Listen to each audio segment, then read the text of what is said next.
Hi, I'm Gail Hodgson. Thanks for joining today. You've come to the right place if you want to have fun exploring a childhood toy called Spirograph.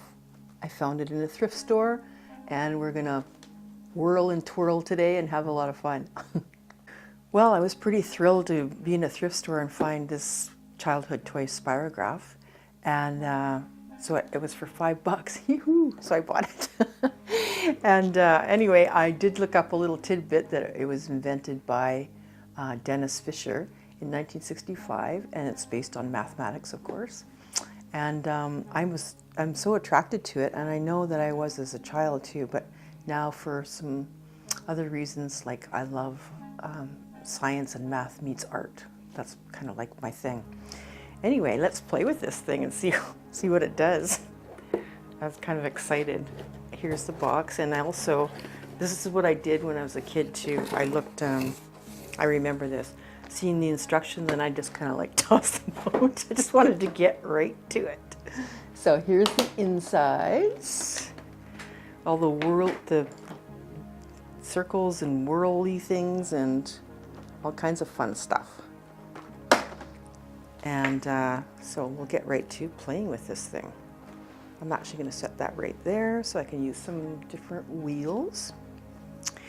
And I can't remember exactly how we did it as kids, but I think you had to pin it and then use the pins and the wheels. But I'm just going to use tape today to stabilize this wheel. And we will see if we can tune into that fun memory of Christmas Day. I remember it was Christmas presents that I got this.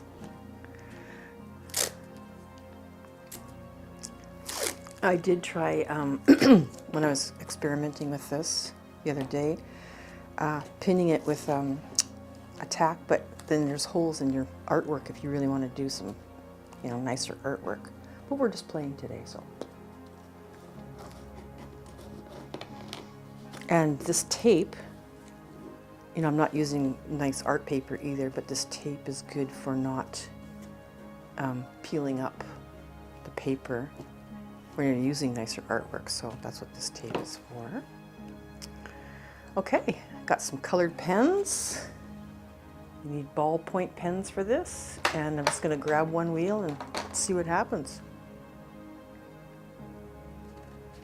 Okay.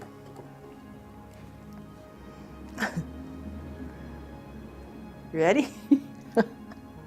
I remember just being like freaked out when I did this when I was a kid.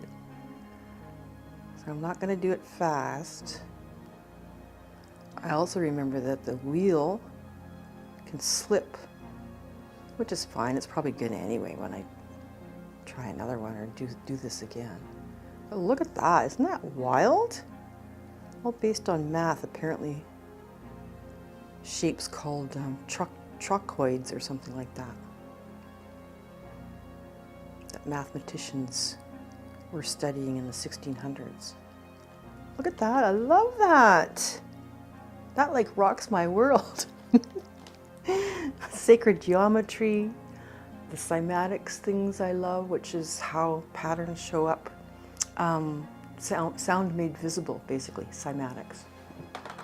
Patterns show up in sound frequency waves. Let's just try some different wheels and different colors too, because look at these pens.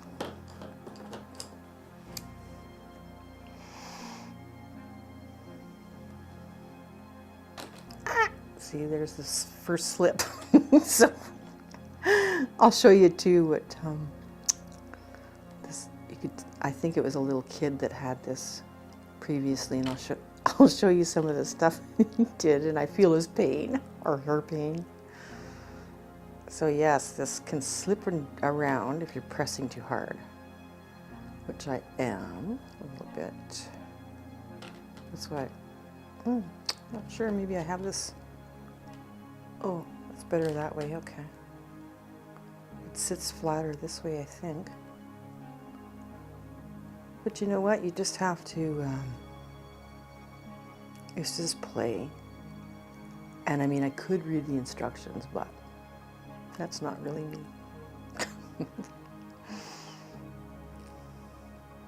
I might one day, but this is one of my,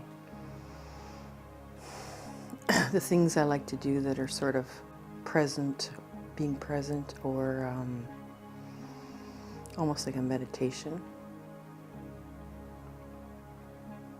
And sometimes I forget to talk when I'm doing this too, but anyway, that's really cool. And I'll just do a little bit more.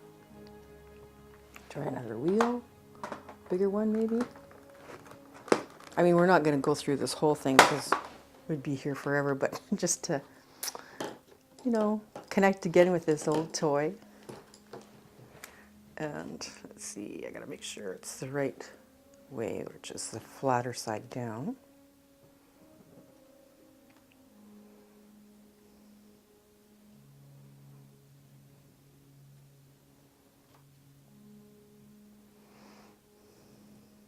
Cool.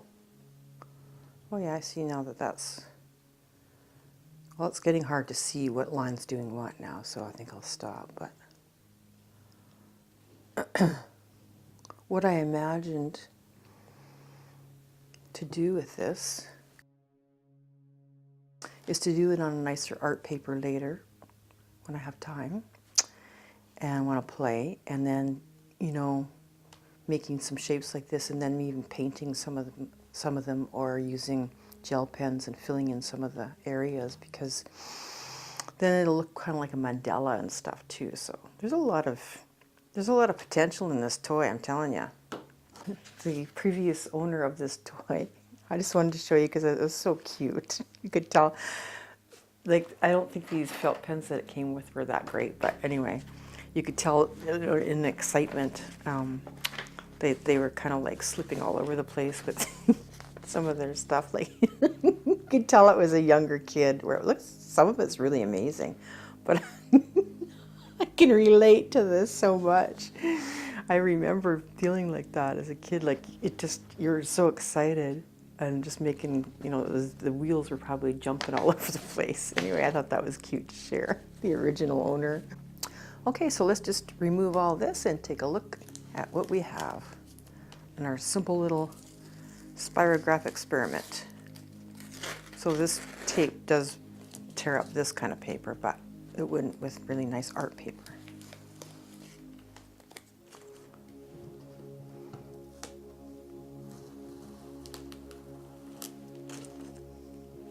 And there she is.